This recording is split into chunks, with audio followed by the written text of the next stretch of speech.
Әлеге һөнәрдә очраклы кешеләр булмый. Ел сайын башкалабыз Казанда ел табибы Ак чәчәкләр республика бәйгесе уза.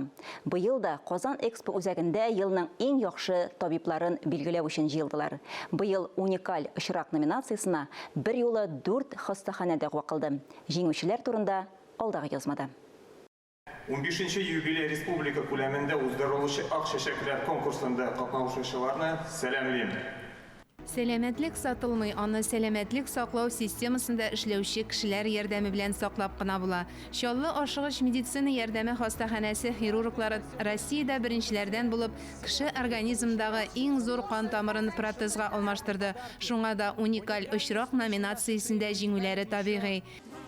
Ел табибы Ак чәчәкләр республика конкурсына йомгак ясау чарасында республиканың элеккеге сәламәтлек саклау министры Марат Садыков искә алынды. Вафатыннан соң бирелгән Пирогов орденын хәләл җифте Динара Садыковага Владимир Путин исеменнән Татарстан Республикасы рәисе тапшырды. Гадәттәгечә ел табибы номинациясендә җиңүчене дә Рөстәм Миңнеханов игълан итте.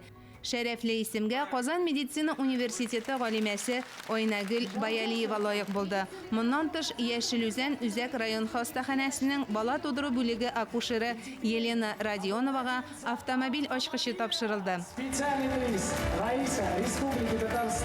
Рөстәм Миңнеханов билгеләп үткәнчә, табиб һөнәре иң катлаулы һәм зур фидакарлык таләп итүчеләрнең берсе.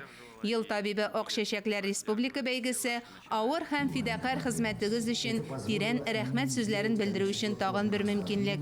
Тантанада шулай ук беренчел звеноның иң яхшы табибы һәм елның иң яхшы медицина хезмәткәре бүләкләнде.